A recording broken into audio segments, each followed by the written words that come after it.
Welcome back to Power Lunch, everybody. When last we spoke to Bank of America's Brian Moynihan, the markets were waiting and wondering what the Fed would do.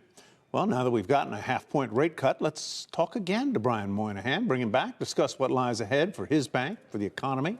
He's standing by with our Leslie Picker in Boston today. Hi, Leslie. Hey, Tyler. Good morning, and thank you, Brian, so much for being here. When you were on CNBC a few weeks ago, you said you worry the Fed could be late in cutting, but you'd know more after the fact. So I'm curious, now that we've seen that 50 basis point cut, that move last week, are your concerns assuaged? Well, it's a good start, as the words say, and I think our team increased their rate cuts early on. At the end point, our team was 3.25. Now they're down to 3%, 2.75 to 3%. So they moved it down a little bit, but they sped up the pace. They added 75 more basis points this year for a total of 125.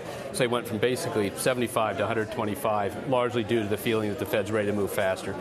Interestingly enough, what we're seeing, like really real-time in consumer data in the month of September, is a stabilizing of the spending rate around 4.5%, which is a good place for it to be, consistent with a low-growth, low-inflation environment where it was in 17, 18, 19. So we feel good about the equilibrium being there, but they've got to be mindful that they've got to, if they really want a soft landing, which we all want, they've got to keep making sure they stay ahead and get the real rate structure down. And the real beneficiary of that is business, frankly. The instantaneously change in rates to borrowing bases, that goes through small, medium-sized businesses will be a big benefit to them. That 50 basis point goes right through the index last week, and they'll get the benefit of it this week, and that helps them then feel a little bit better about the future. Can you help distill down this idea of 75 basis points in the fourth quarter because the Fed has the appetite to do so, not necessarily, it sounds like, because the economy demands it? Yeah, I think there's going to be a lot of debate. This is as we go through this cycle and get to the other end of it. But I think the real perspective is think start and finish. 5.25, 5.5, 3%. That's a pretty big change. But it's all about getting the rate environment to not be too restrictive. The ebbs and flows of that, you and your colleagues will get up and really get excited about it on a given day. But the reality is you have to think about it across 6 quarters, really moving the rate to a much more fundamental place. And the good news is the experts think at the end of that we'll have a real rate, a nominal rate structure in the U.S., which we didn't have for almost 15 years. And that's important because that's a much healthier place for the economy to be. Maybe a little more inflation, not 4 or 5%, but 2.5%, maybe a higher rate structure. And then, frankly, the biggest economy in the world can continue to progress as opposed to trying to lower rates to shore it up. And so what's good about what's going on is you feel that thing. So the Fed may move and ebb and flow on a given meeting, and people get really wound up with 50% chance of a 50 basis point, all that stuff.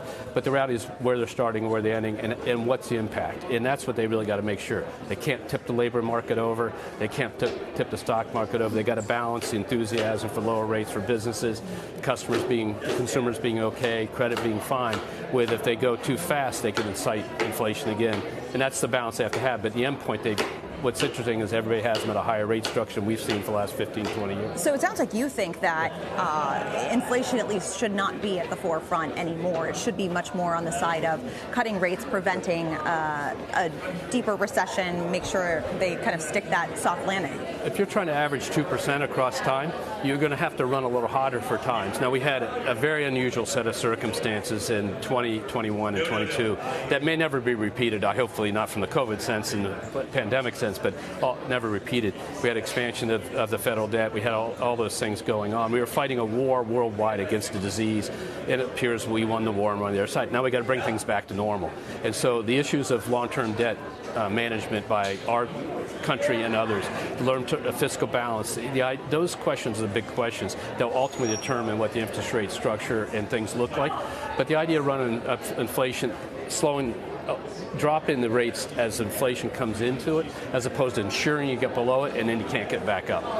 So speaking of the deficit, you recently told Axios that we, quote, need our eyes and stomach aligned as a country in getting the deficit under control. What happens if we don't, given that both presidential candidates have presented plans that would add trillions to the deficit if they were passed? I don't want to contemplate that. We have to be ready for it. We worry about it, but we don't want to contemplate that. This country is so critical to the world to be fiscally responsible because it sets a benchmark for the whole world to react to.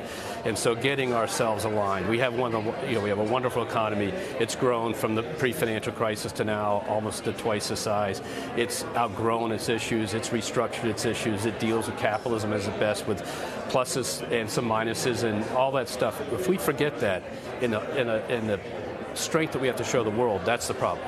And we have to show the world how to have a glide path to bring the debt, keep the debt where it should be and not let it get out of control. Because if it does, the whole benchmark for the world starts to go out of sorts, right? I mean, everybody looks to the U.S. Treasury yield bonds and notes as being the benchmark for the world, and we got to keep that in check. And ultimately, that's going to come down to a fiscal management practice that has to be resident in any government. I think the reality is when you get in there, always bring you more to I've got to figure out how to balance this thing. So I wouldn't take the political process today to what happens afterwards, but we need better tax policy, better spending, all the things are on the table, but if we don't get in control, that is a real pressure point, and ultimately the leadership of the United States could be called into question.